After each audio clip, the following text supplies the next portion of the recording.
sakit, kutas, kapoy. Good morning guys, good morning YouTube. Welcome sa panibagong vlog natin gagawin ngayon. So ngayong araw na to, marami tayong gagawin. So gusto kong isama ko kayong lahat. At bago po muna lahat, welcome ulit sa panibagong video na pagsasamahan natin. At sana sa mga hindi pa nakasubscribe, baguhan pa sa ating YouTube channel, subscribe na at click the notification bell para mas updated pa kayo sa mga next natin na mga video. So ngayon, nandito tayo sa campsite natin. Okay, so kagahapon meron tayong ini-repair, so bubuksan natin to ulit. So sa mga nagdaan kasing panahon guys, hindi ko to binubuksan at hindi ako tumatanggap ng mga pumupunta rito, lalo na nung pumunta tayo ng Cebu at may inasikaso tayo. So ngayon, kasi may gustong gumamit at magpunta rito ngayong Sunday, so simulan natin na i-repair. So kahapon marami akong ginawa dun sa taas, kaya tara, puntahan natin. Let's go. So mapapansin nyo guys, medyo maraming mga damo dito dahil hindi pa natin to ino-open. Siguro mga ilang buwan na makalabay. So i-open natin to balik in public.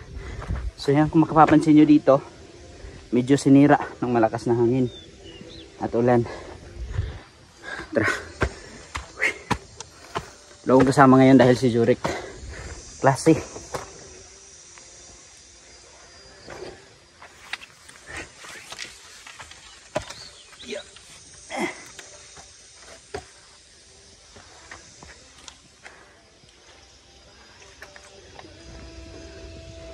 Gawa to ng malakas na hangin.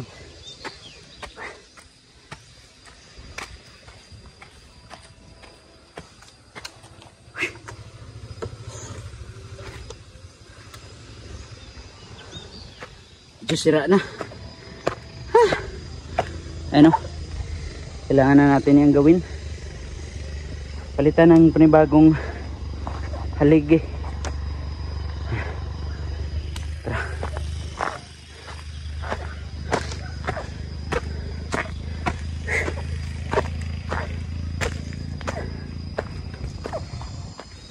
Dito naglinis kami kahapon at inaabot na ko siya kahapon.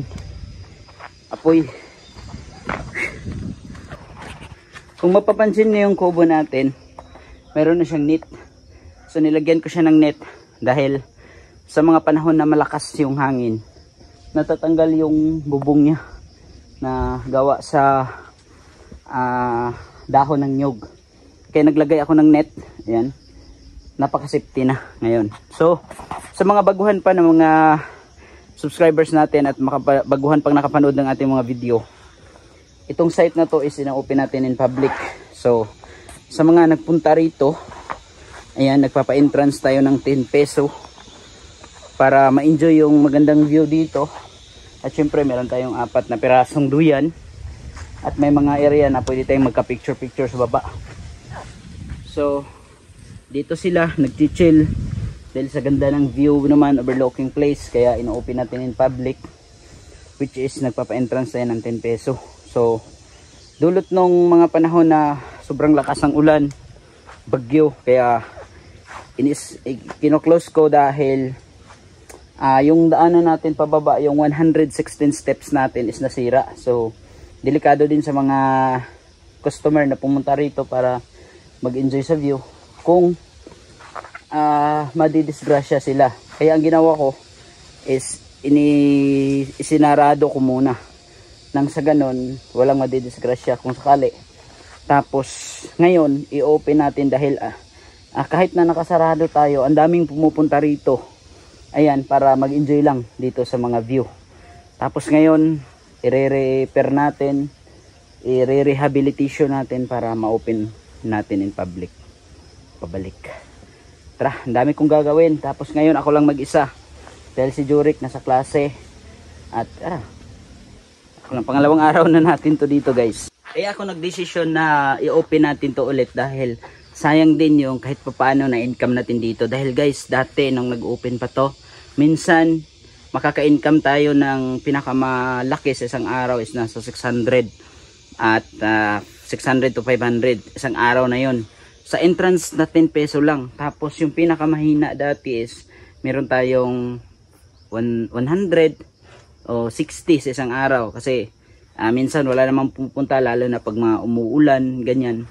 So sayang din kahit papano is meron na mga kaunting balik sa ginastos natin dahil pagbuo natin itong maliit na campsite natin is hindi rin basta-basta, gumastos din tayo ng mga lumalagpas mga 20,000. So ganun kalaki. So kahit papano is meron tayong nababalik. So hindi lang natin to naaalagaan masyado nung panahon na pumunta tayo sa Cebu dahil isang buwan at kalahati tayo doon sa mga important na ginagawa natin. Kaya ganito yung nangyari. Tara, let's go.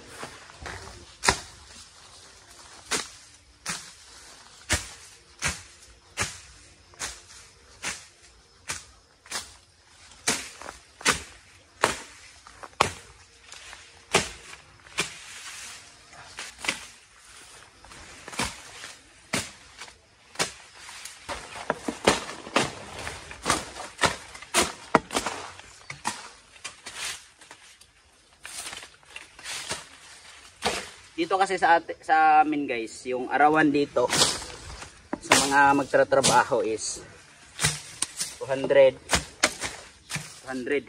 per person. So wala naman tayong ginagawa, tayo na lang yung magtatrabaho.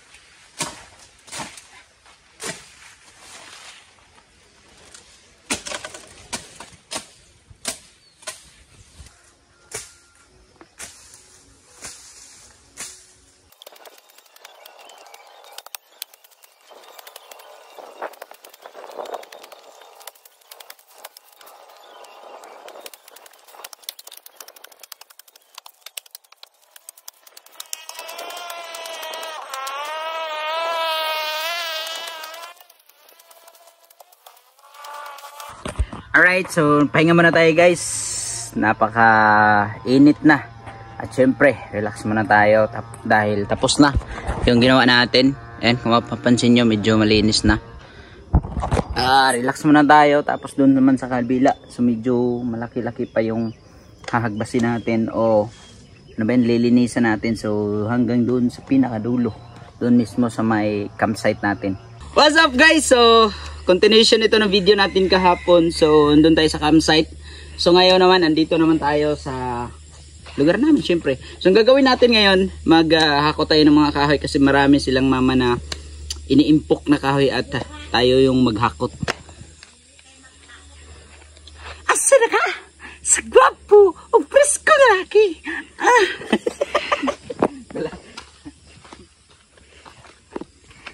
Ay, sa mga hindi pala nakapanood ng aking Facebook page, sa mga baguhan natin subscribers dito sa YouTube, follow na lang yung ating Facebook page. Edo de Pero aka DJ Eds. Go. Ma!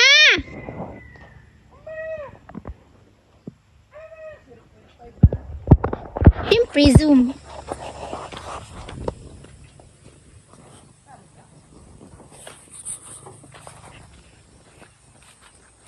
Drone, gani drone. Dati kung mapapansin nyo guys, ito yung swimming pool ko, dito ako naliligo. Ano?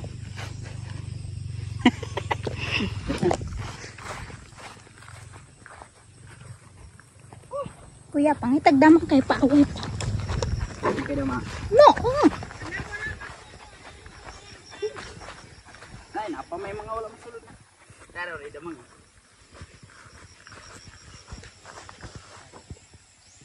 Tarda. Wala.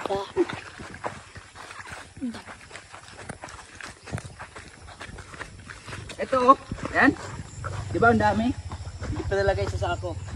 Hindi mo na natin buhat ganyan.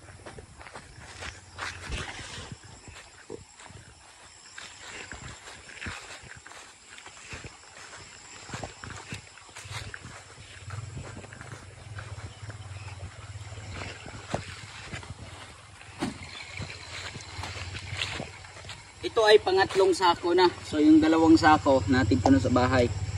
Late kasi yung videographer natin eh. No, nasa likban ng kamera oh. Wala. Go.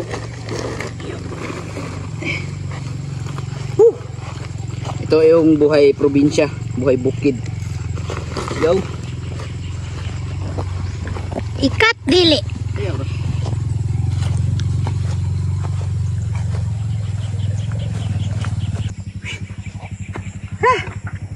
Kutas. Kapoy.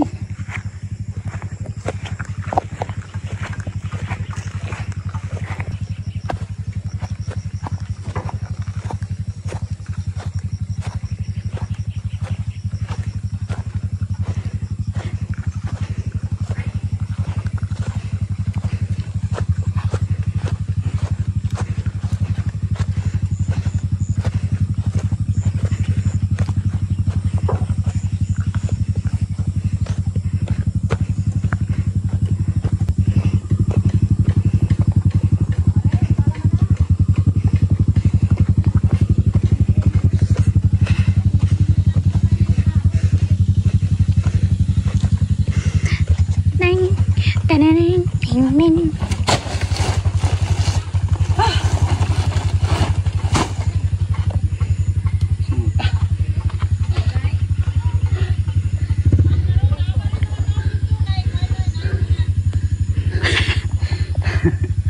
Kuya.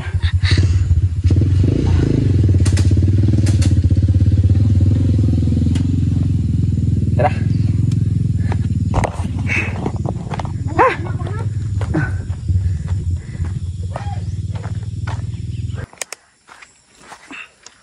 Sakit. Lahanig.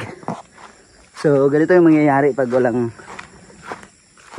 ano, ba yung hanig sa Tagalog.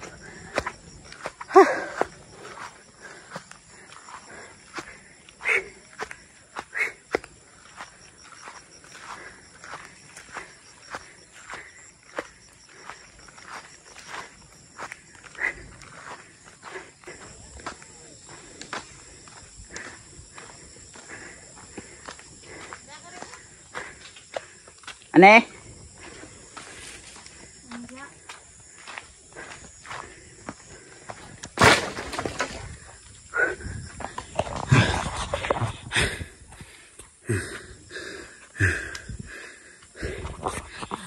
Alright, so marami pa tayong hakutin pero hanggang dito na lang yung video natin. So maraming salamat sa mga baguhan pa sa ating YouTube channel. Huwag kalimutan i-subscribe, click the notification bell para mas updated pa kayo sa lahat ng mga video na in-upload natin. Bye bye! Love you all!